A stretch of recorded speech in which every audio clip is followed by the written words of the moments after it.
하나님 말씀은 창세기 45장 1절에서 8절에서 창세기 45장 1절에서 8절까지 교독하셨습니다.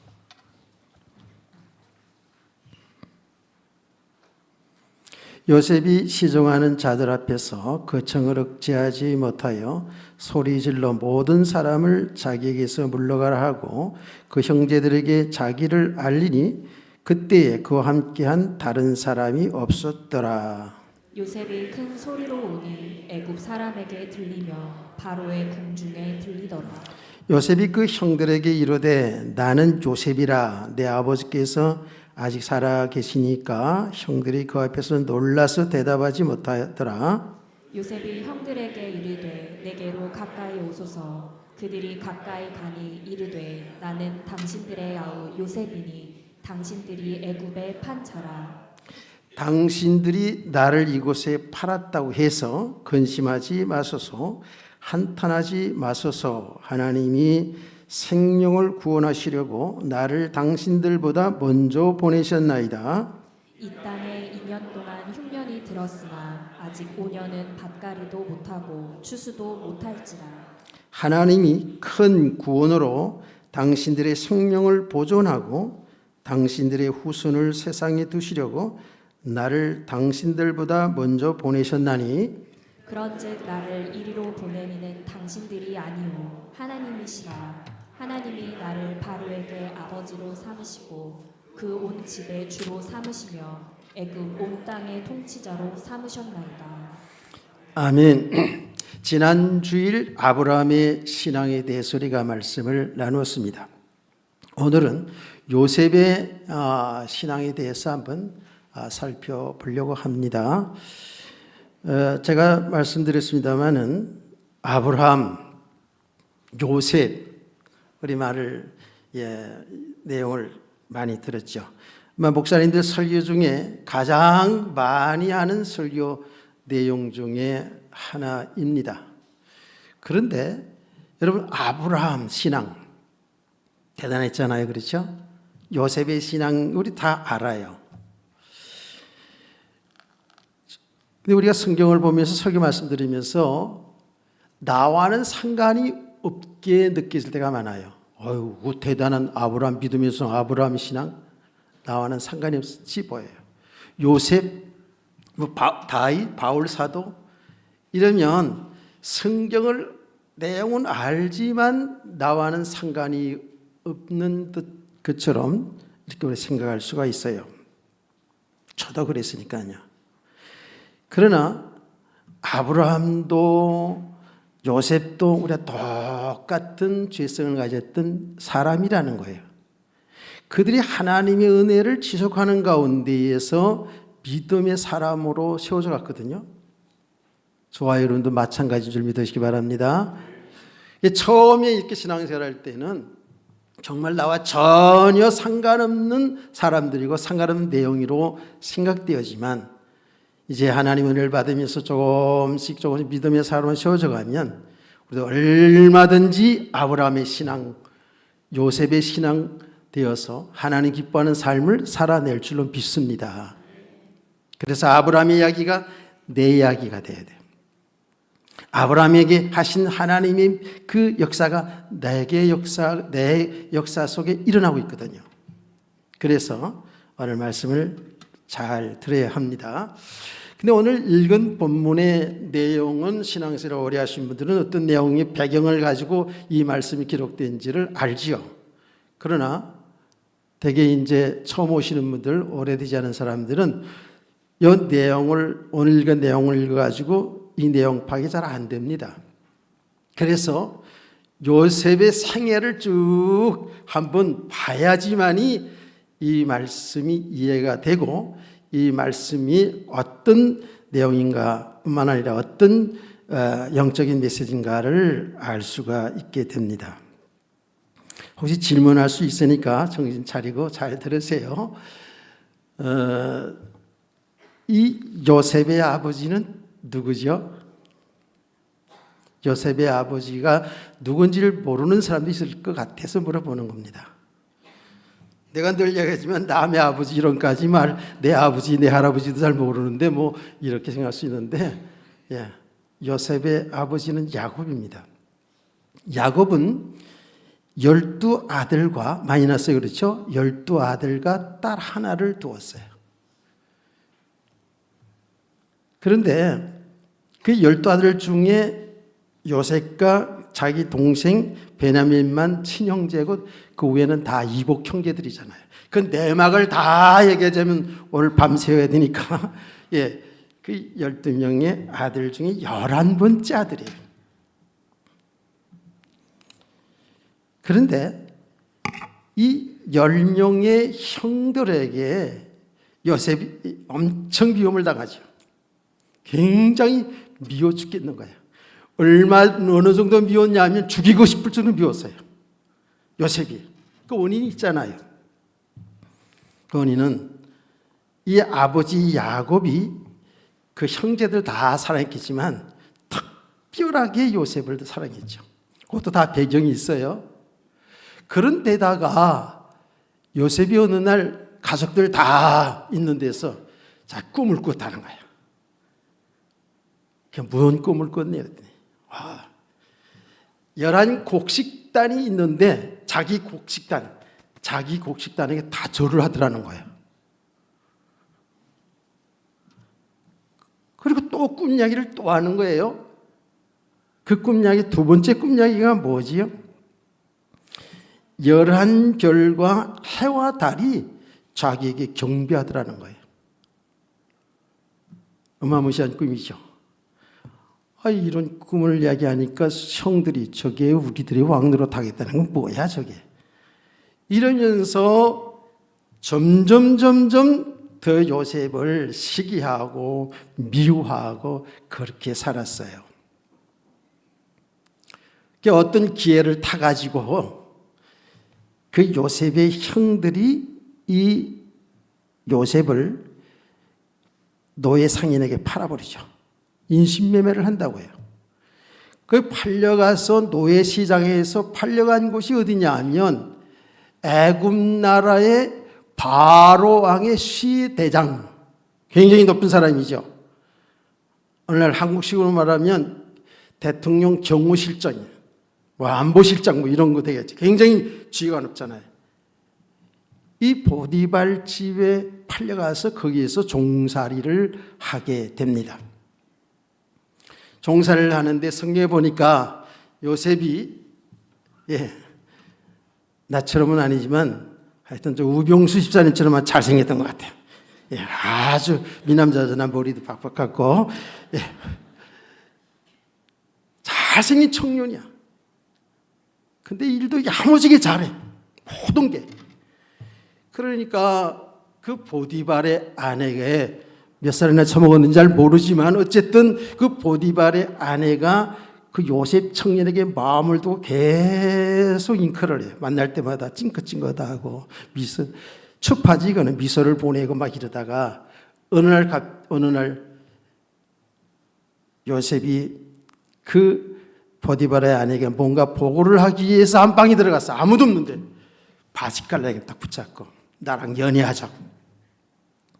그래가지고 제가 조금 버틸게요. 요셉이 발길을 탁 쳐버리고 그리고 뛰쳐 나왔어요.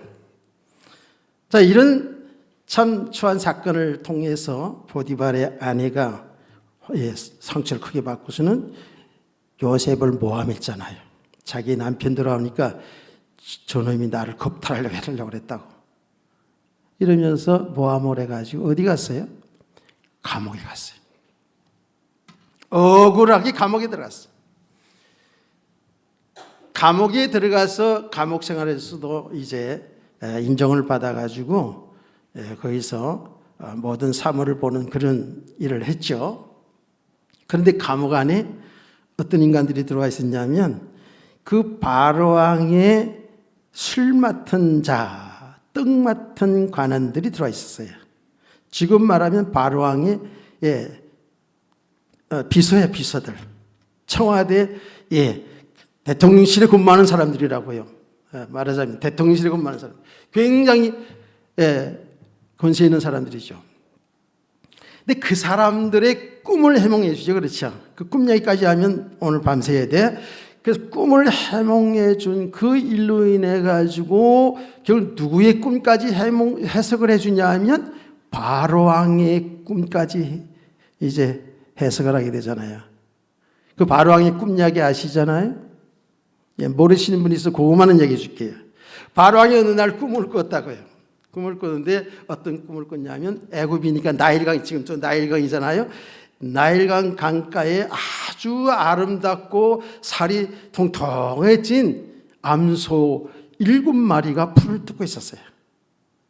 그런데 꿈에 보니까 아주 말라깽깽이 아주 흉측한 암소들이 등장해가지고 7 암소가 등장해가지고 살찐 암소들을 잡아먹어버렸어요. 또 꿈을 꿨는데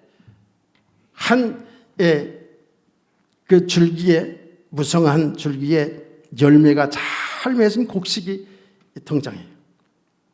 7곡식이에요. 그런데 아주 마른 가지에서 흉측한 가지의 열매가 그걸 다 삼켜버리는 거예요. 이런 꿈을 꿨어요. 너무 신기한, 그 연거푸 꿈을 꿨다는 것은 그게 뭔가 메시지가 있는 거거든요. 바로 왕이 고민하는 거야. 이 꿈이 뭐냐 말이야. 너무 신기하고 생생한 꿈을 꿨거든요. 또 오늘 밤에 가서 꿈 꾸려고 그러지 마시고, 그 당시에는 하나님의 역사가 성경이 완전히 기록되지 않은 때이기 때문에 이렇게 꿈으로 어떤 이상으로 보여줬거든요. 고민 많았어요. 그래서 그 애굽 나라에 대단한 사람을 다 불러서 꿈을 해몽해버려도 안 되는 거예요. 그런데 그 중에 요셉의 꿈 해몽을 통해 가지고 자기가 살아났던 그 술 맡은 관원이 살아났잖아요. 그렇죠? 술 맡은 관원. 제가요, 바로왕한테 얘기하는 거야. 예, 바로왕한테 얘기하는 거야. 제가요, 감옥에 있을 때 이런 꿈을 꿨는데 그 유대 나라에 잡혀온 청년, 그 요셉이라는 청년이 있는데 그 청년의 꿈 해몽대로 저는 살고 떡 맡은 가루는 3일 만에 죽었습니다. 그래? 불러와. 그래가지고 꿈을 해몽했는데 꿈 해몽이 뭐냐면 앞으로 이 땅에 7년 풍년이 들어요. 그리고 그 후에 7년 흉년이 돕니다. 이렇게 꿈 해몽을 했어요. 그래. 그 꿈 해몽을 한 것을 통하여서 바로 왕이 요셉을 그 나라의 총리로 삼죠. 그 비치까지 대치까지 다 얘기를 했잖아요. 풍년을 7년 풍년이니까 그때에 막 쓰는 게 아니라 자 전략했다. 7년 충년 때에 살아야 됩니다는 이런 대책까지 다 얘기했잖아요. 그러니까 바로 왕이 뭐라냐면, 이야, 정말 진짜 하나님이 감동된 사람이다. 내가 이 나라의 총리가 되라. 나는 왕의 자리만 있을 테니까 내가 모든 걸 내가 다 다스려. 이렇게 최고의 권력자로 앉혀놨어요. 야, 대단하죠. 누가 하신 일? 하나님이 하신 일이에요, 이게요. 이 요셉의 손에 다 있는. 자, 그런데 말입니다. 그 꿈대로 어떻게 됐어요? 7년 풍년이 왔어요. 7년 풍년이 돼가지고 다 좋았죠. 그러다 그 꿈대로 흉년이 들었어요. 흉년. 근데 요셉에 의해서 애굽에는 곡식을 다 창고에다 저장해 놨지 않았겠어요? 근데 흉년이 들었어요. 흉년 2년 차에 사람들이 곡식이 다 떨어져 가는데 저 아버지가 사는 그 야곱이 있는 곳에도 먹을 것이 없단 말이에요. 그래서 야곱이 아들들을 보내죠. 저 애굽에 가면은 곡식이 많다는데 가서 곡식을 좀 사와라. 양식을 사와라. 그래서 야곱의 10명의 아들들이 애굽 요셉 앞에 나왔습니다. 곡식을 사러 나왔어요. 곡식을 사러. 요셉이 딱 보니까 알잖아요. 자기 형들이 왔거든요. 자기를 죽이려고 했던 그 못된 인간들이 곡식을 사러 왔어요. 나는 아니고 여러분 같으면 어떻게 됐어요? 박살 내고 싶겠잖아. 저는 아니에요. 여러분 그럴 것 같아.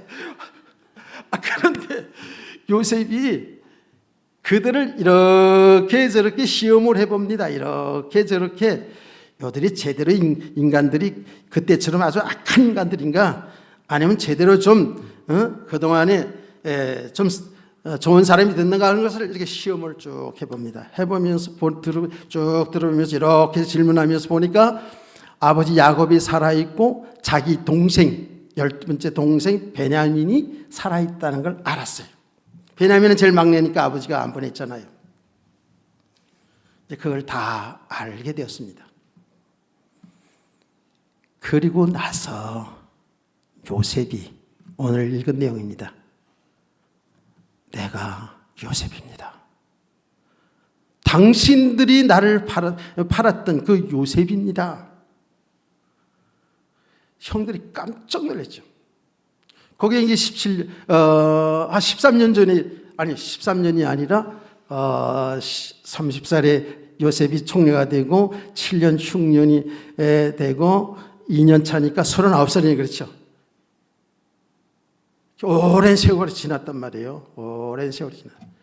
오랜 세월이 지났는데 요셉이 그 애굽 나라의 막강한 애굽 나라의 국무총리가 되어 있을 꿈에도 상상 못했죠. 꿈에도 상상 못했어요. 근데 요셉은 알았단 말이에요. 자기 형들 알았어요.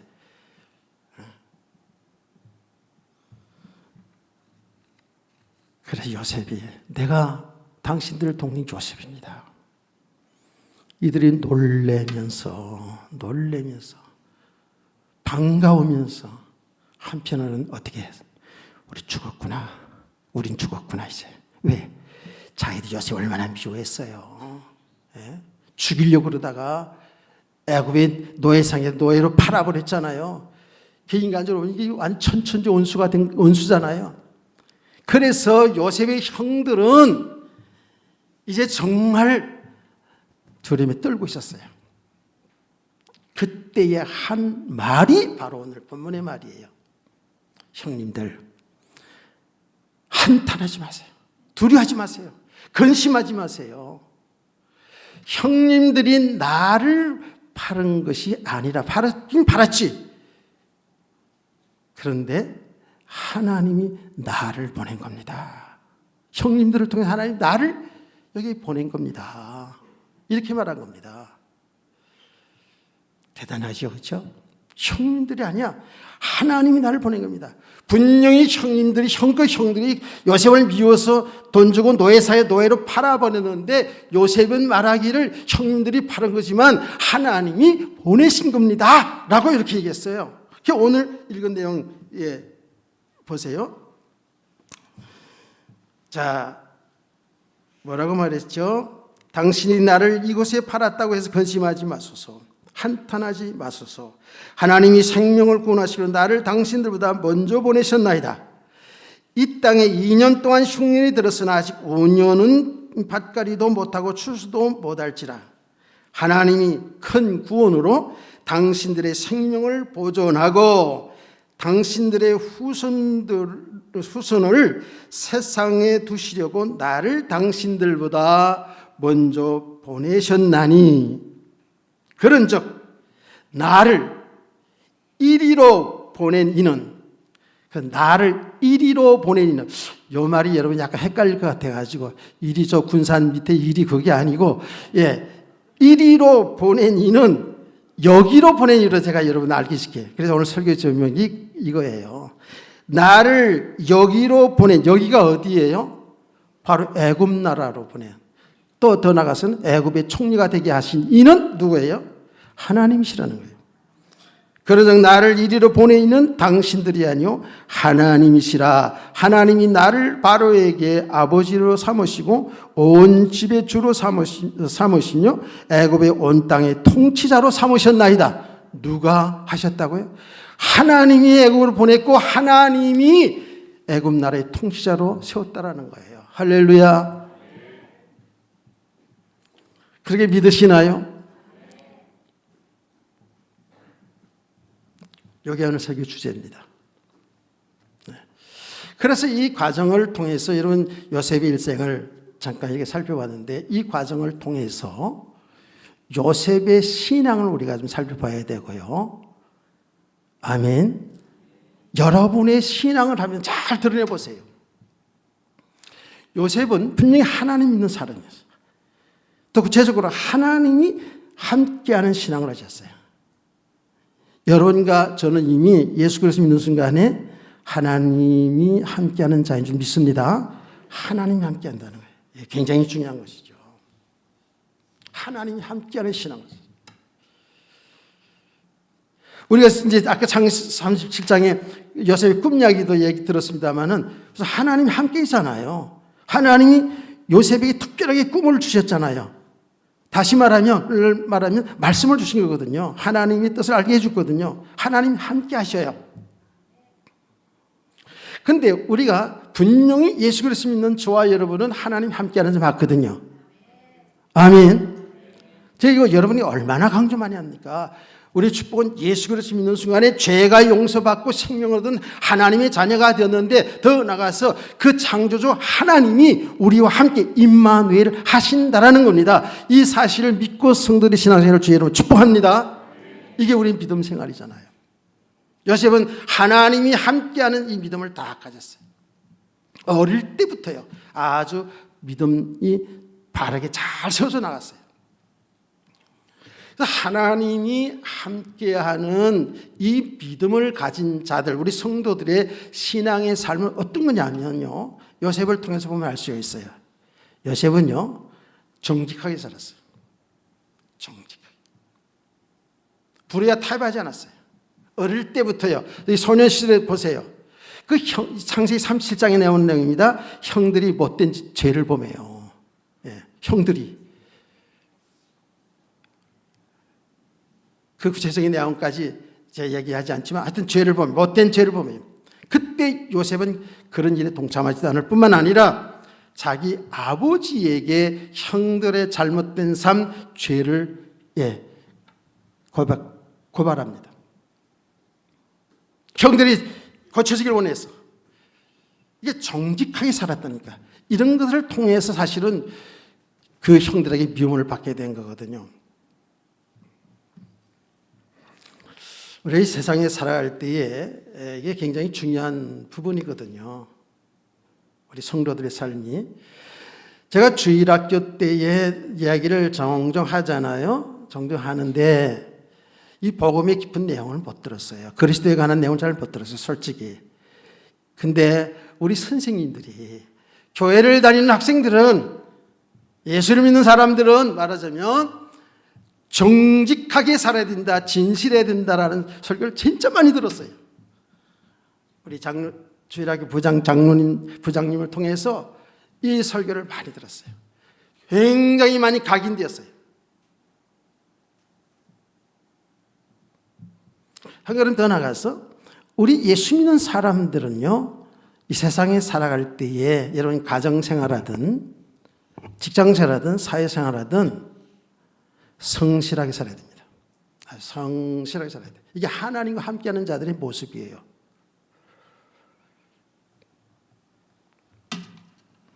직장 나가서 회사 다니면서 말만 많이 하고 이런 게 아니고 자기 주어진 일에 아주 성실하게 묵묵히. 성경은 어떻게 얘기하는지 아세요? 그 주인이 불신자가 되었던 절에 나가는 사람이 되었던 예수 믿는 사람이 되었던 그 주인과 상관없이 우리는 주님을 대하시 주님의 일을 하듯이 아주 성실하게 살라고 가르치고 있어요. 아멘. 이렇게 저렇게 뺀질뺀질 게으름 부리고 사는 게 아니에요. 자기 주어진 삶 어떤 삶이든지 주어진 삶에 성실하게 사는 것이 우리 하나님의 사람들의 모습이거든요. 요셉이 노예로 갔습니다. 노예 생활할 때에 성경에 보면 창세기 39장 1절에 3절 말씀 보면 이 요셉이 부모 형제들, 자기를 파는 형제들을 원망불평하지 않았어요. 자기 주어진 환경이 노예입니다. 얼마든지 원망불평할 수 있잖아요. 그런 거 없어요. 자기에게 주어진 삶을 성실하게 감당했어요. 주인을 잘 섬겼다고 그랬어요. 그 말은 최선을 다해 살았다라는 거예요. 이게 하나님 있는 사람들의 삶의 모습이에요. 하나님이 함께하는 자들의 신앙 생활의 모습이라고요. 그 인정받잖아요.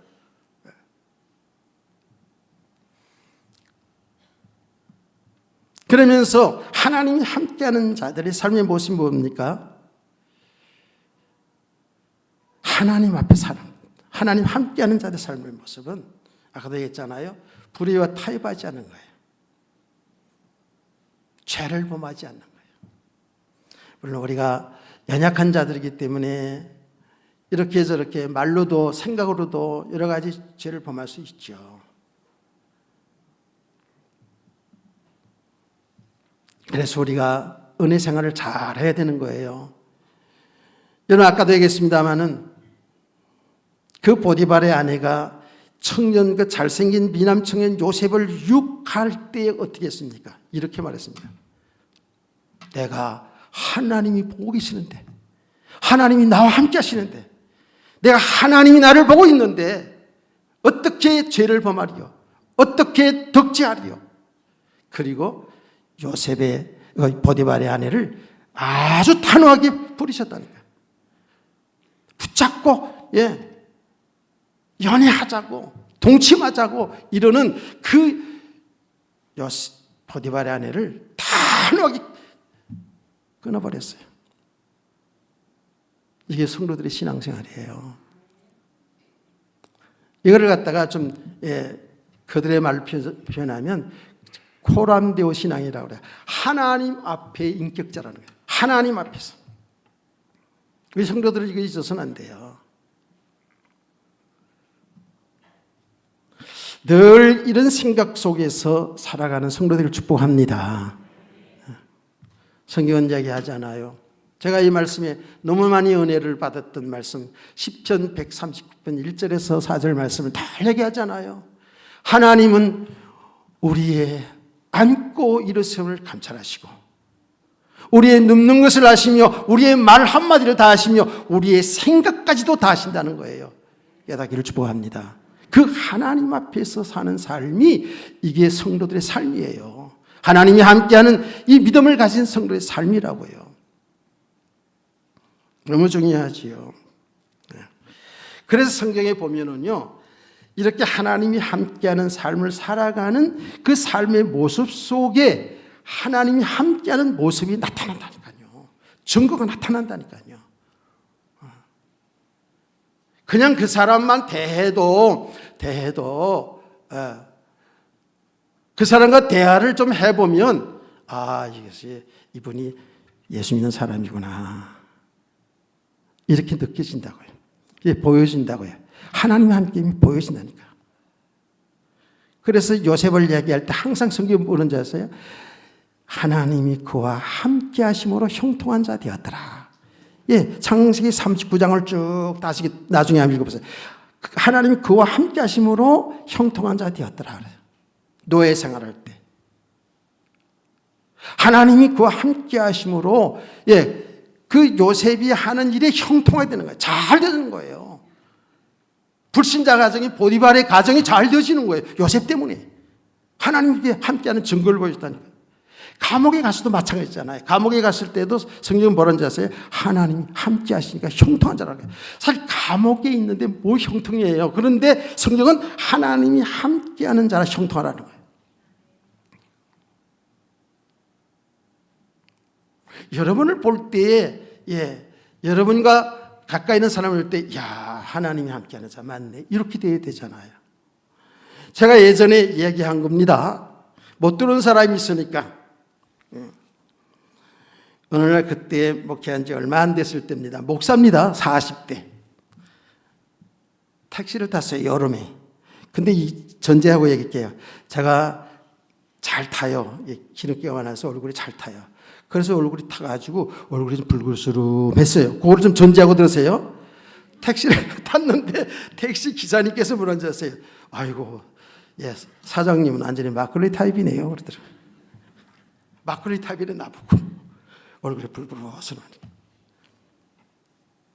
그래서 내가 돌아와가지고 하나님께 회개했어요. 물론 얼굴은 붉을수름하지만 하나님, 내가 막걸리 타입으로 보인답니다. 목사인데 이러면서 내가 그런 기도를 한 적이 있어요. 생각이 생생합니다. 그래서 계속 이렇게 지나갔어요. 지금 목사 같아요? 여러분, 제가 지금도 여러분들이 막걸리 타입 맞네요 이렇게 하는 사람들이 몇 명 얼굴이 보이는데, 그럼 여러분이 막걸리 타입이야 그거는. 나는 목사예요. 여러분 마음이 막걸리 타입이라고 지금. 며칠 전에 제가 다른 교회 장로님하고 통했어요. 그분도 장로님인지는 모르고 나도 목사인지를 모르고 무슨 일 때문에 통화를 하는데 그분이 이렇게 얘기하더라고요. 목사님이시죠? 이러더라고요. 아, 나는 그분이 장로인 줄 알았구나. 나는 알았는데 그분은 몰랐어요. 목사님이시죠? 그러더라고요. 어떻게 알았을까? 목소리도 목사 같은가 봐. 대화하는 내용 속에서 이분이 그걸 직감한 거예요. 목사님이시죠? 이렇게 하더라고요. 감사하더라고요.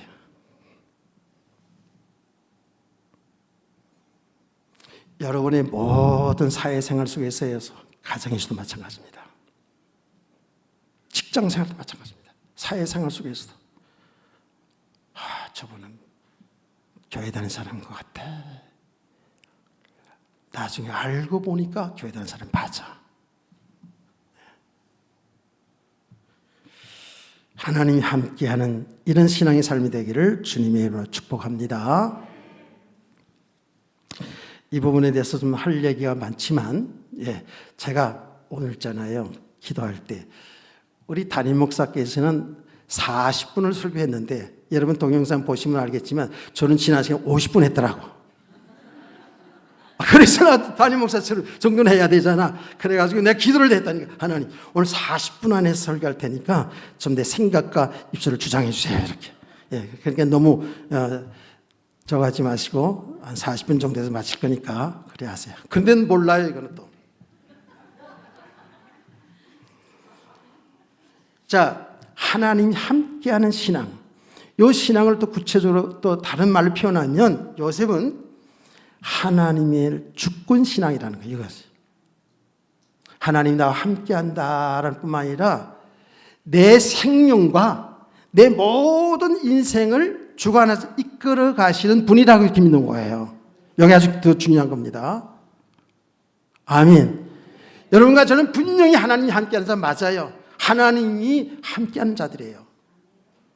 그런데 우리의 믿음은 그 나와 함께하는 우주 만물을 창조하신, 전지하시고 전능하신 그 하나님이 내 아버지면서 그 하나님이 내 모든 인생을 설계하시고 인도하신다는 거예요.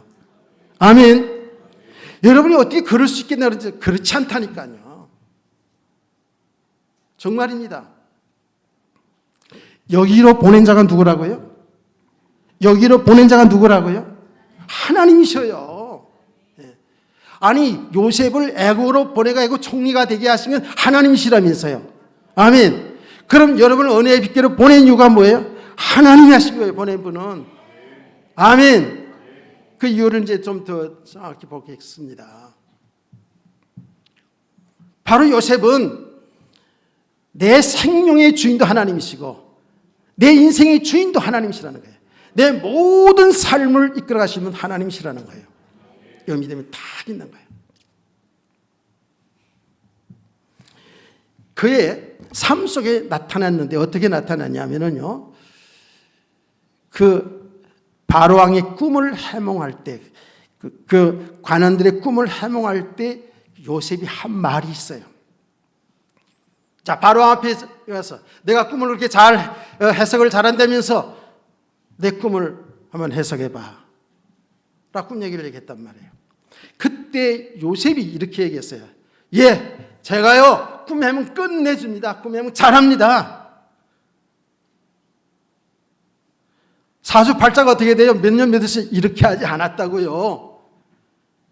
요셉이 한 말이 문제였어요. 예, 하나님이 하실 것입니다.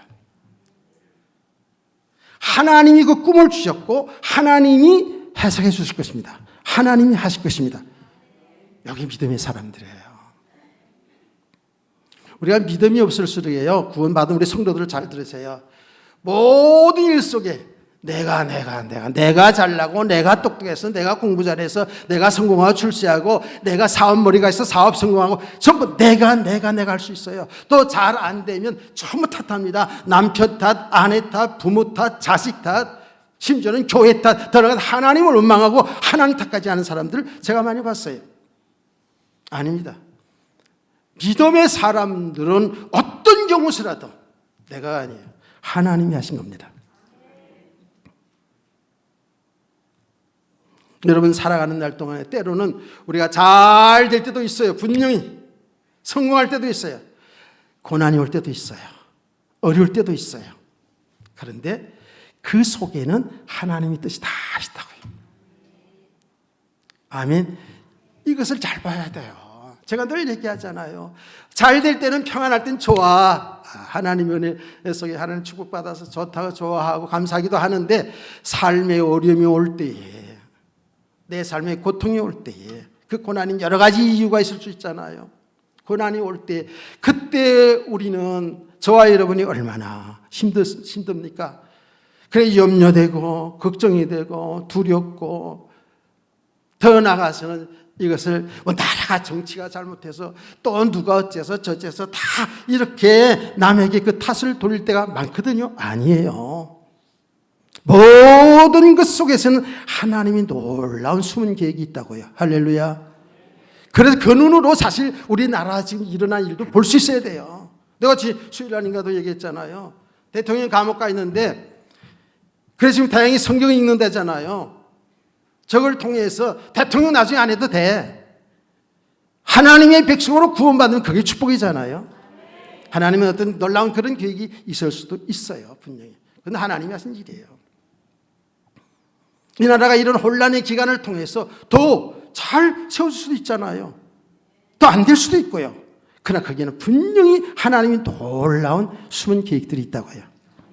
성도들은 이 눈이 열려져야 돼요. 그러면 좌우로 치지 않아요. 정확히 하나님 하신 일 속에서 보기 때문에 오히려 우리는 조용히 하나님 앞에 엎드려 기도하는 성도들 되기를 주님 축복합니다. 거기 개인의 인생도, 우리 가정의 삶도, 이 나라와 인류를 위해서 우리는 그래서 그 나라 그 의를 구하라는 거거든요. 하나님 주권신앙이 주권신.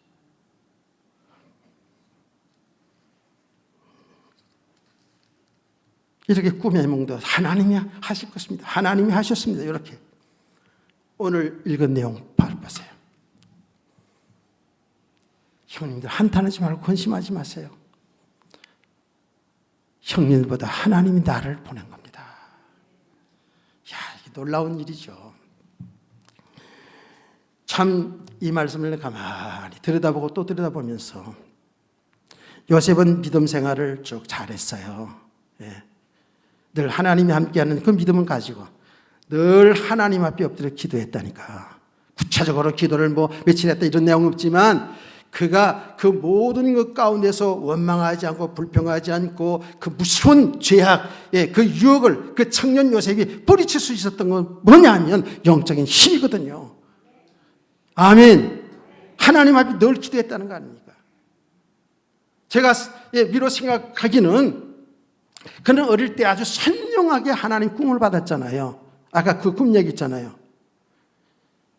그 꿈의 내용이 뭔지는 정확히 알지 못했지만 너무 신기하잖아요. 그래서 가수들이 얘기한 거거든요. 늘 그 속에는 꿈이 있었단 말이에요. 하나님 주신 꿈, 하나님 주신 계시. 지금 말하면 하나님의 말씀을 붙잡고 하나님의 그 뜻을 생각하면서 늘 기도했던 것이 맞아요.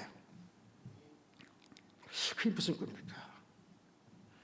이 노예 생활을 이걸 끝나지 않을 텐데, 내 인생이 감옥으로서 여기서 죽는 건 끝나지 않을 텐데 잘 기도하는 삶을 살았어요.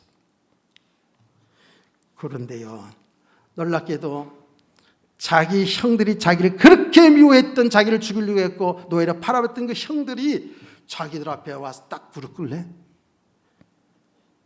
아, 이거였구나. 그 꿈을 정확히 알게 된 거예요. 하나님의 뜻을 정확히 알게 된 거예요. 예. 그때서야, 처음부터 이런 고백을 한 게 아니에요. 분명히 요셉은 믿음의 사람이었어요. 그런데 모든 그 과정을 통해서 알게 된 거예요. 아, 하나님이 이랬었구나. 예. 하나님이 이것 때문에 이랬구나. 그래서 오늘 한 말이잖아요. 형님들, 나를 팔았다고 해서 근심하지 마소서, 한탄하지 마소서. 하나님이 생명을 구원하시려고. 아멘. 단순히 그 생명이라는 구원한다 할 때 육신의 양식 없어서 굶어 죽어서 생명, 그 얘기가 아니죠. 그것뿐만 아니라 여기에는 분명한 뭐예요? 영원한 생명이에요. 영원한 생명. 아멘. 생명을 구원하기 위해서 나를 먼저 보냈다는 거예요. 그리고 하나님이 큰 구원의 역사로 당신들의 생명을 보존할 뿐만 아니라 우리 후손들까지 이 땅에 살도록 하기 위해서 이렇게 한 겁니다. 정확히 하나님의 계획을 알았다고요. 하나님이 주신 꿈을 그때서 쫙 알게 된 거예요. 아, 그랬구나. 내 모든 일생의 과정이 야곱을 부모로 두고 그 자기를 믿었던 형제들과의 관계 속에서 노예로 가서 노예 생활하다가 모함을 당해서 감옥에 오고, 다 있을 수 있는 일이잖아요. 국무총리가 되고 풍년이 들고 흉년이 들고, 이 모든 일들이 일상 속에 일어날 수 있는 일들이거든요. 그런데 놀라운 사실은 그 모든 일들을 통해서 하나님의 구원의 역사를 이룬 줄을 믿으시기 바랍니다. 하나님이 뜻을 이루고 있다는 그 말이에요. 야, 이게 얼마나 놀라운 일입니까? 우리 성도는 여기까지 이제 갈 수 있어야 돼요. 이 말씀을 들으면서 성도들은 이런 생각을 해요. 뭐 세상에 평탄하게 사는 사람들보다도 어려운 가정 속에, 어려운 환경 속에 있는 사람들은 아이고, 그 목사님 그건 요셉의 얘기고요, 나는 내 팔자가 이래가지고 뭐 이렇게 지금 이렇게 살아왔고 이런 아직도 이런 삶을 살고 있습니다라고 이렇게 아직도 할 수 있거든요. 오늘 눈을 잘 뜨세요. 어쨌든 저쨌든 여러분이 삶의 과거에 어떤 고난이 있었든 어떤 축복이 있었든 간에 오늘 이 자리에, 은혜의 빛교회 이 자리에 앉은 것이 하나님의 놀라운 축복인 줄 믿으시면 아멘 합시다. 그렇죠. 그 무엇보다도 우리가 주 예수 그리스도 믿어서 영원한 생명 얻어서 하나님의 자녀로 산다는 것이 얼마나 복입니까? 세상에 그들이 다도 없고 다 없다도 있는 거예요. 우리가 얼마나 복받은 사람인지 몰라요. 우리는 예수 믿어 영원한 생명 얻은 것만으로도 감사하고 또 기뻐할 수 있는 그런 성도 되기를 주의 이름으로 축원합니다. 그런 겁니다. 그래, 성경은 이렇게 말하지 않습니까? 이 진리를 깨달은 사람들이 모든 것이 합력하여 선을 이루시니라. 선이라는 것은 우리가 윤리도덕에서 그 선 얘기하는 게 아니라 하나님의 말씀이 선이고, 하나님이 선이고, 하나님의 말씀이 선이고, 하나님의 뜻이 선이라고요. 모든 것이 합력의 선을 이루어 나갑니다. 여러분, 그래서 지금 어떤 삶 속에도 실망하고 낭망하지 마시고, 여러분 그 모든 것을 통해서 하나님 뜻을 이루는 삶 속에 있기를 원합니다. 생명을 구원하는 일이에요. 아브라함뿐만 아니라 국무卿 요셉뿐만 아니라 우리의 삶이 어떤 삶이 되었든지 간에 그 삶을 통해서 하나님의 뜻을 이루는 삶, 생명 살리는 그 일 속에 여러분의 삶이 있기를 축복합니다. 여러분의 공부가 있기를 원합니다. 여러분의 경험이 되기를 원합니다. 여러분의 사업, 모든 것이 생명 살리는 그 일 속에 여러분의 일생이 있을 때에 이렇게 딱 우리의 삶이 되어질 때 이 가치 있는 인생이에요. 이제 결론입니다. 우리는 그렇게 살길 원하고요.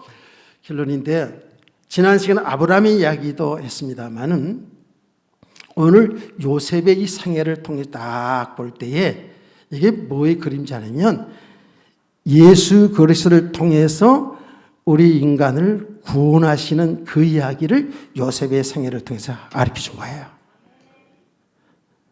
아멘. 제가 그냥 갖다 붙이는 게 아니라니까. 예수님이 이렇게 말했어요. 모든 성경은 뭐예요? 나를 기록한 것이라는 거예요. 요한복음 5장 39절 말씀이에요. 깨닫기를 축복합니다.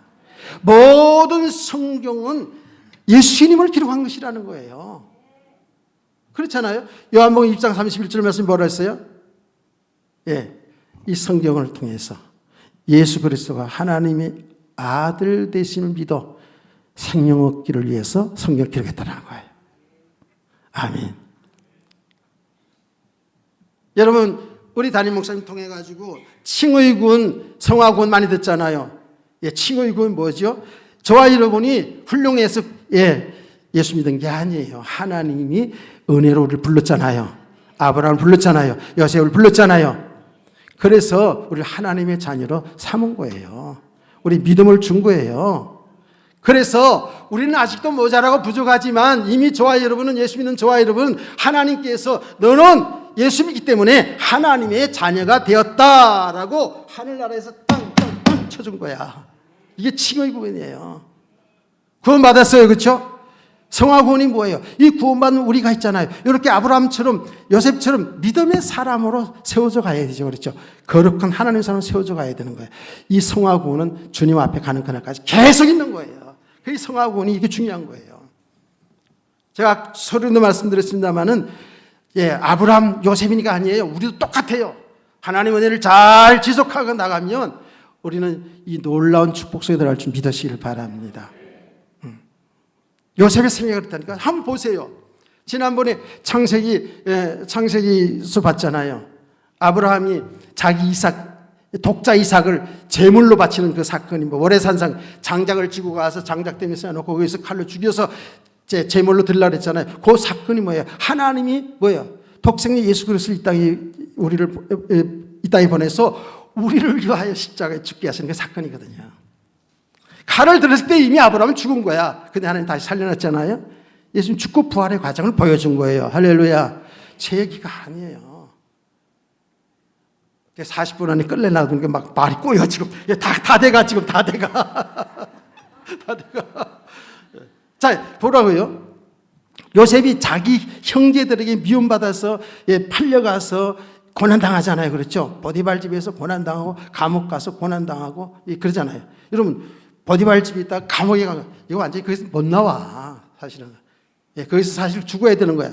그런데 완전 죽은 인간이 다시 살아서 국무총리가 돼서 전 세계를 다스리는 자가 됐잖아요. 할렐루야. 그게 뭐예요? 예수님이 자기 백성에게 고난당하고 미움당해서 십자가에 죽고 다시 살아나서 만왕의 왕이 되어서 우리를 살렸잖아요. 그 당시 사람들은 요셉 앞에 가야 곡식으로 살잖아요. 그렇죠? 우린 예수 앞에 나와야 영원한 생명을 얻는 줄 믿으시기 바랍니다. 똑같은 내용이에요. 거기 사실은요. 얼마나 정확하게 하나님이 구원 계획을 이렇게 보여주는지 몰라요. 그래서 우리 성도들이 이런 놀라운 축복 속에 들어온 성도들, 정말로 오늘 요셉처럼 하나님이 함께하는 축복을 잘 누리세요. 말씀을 잘 들으시고 말씀을 붙잡고 기도하시면서 아멘. 신앙생활 승리하시고 여러분의 모든 인생 속에 하나님 뜻을 이루는 삶 속에 여러분의 일생이 있기를 주의 이름으로 축원합니다.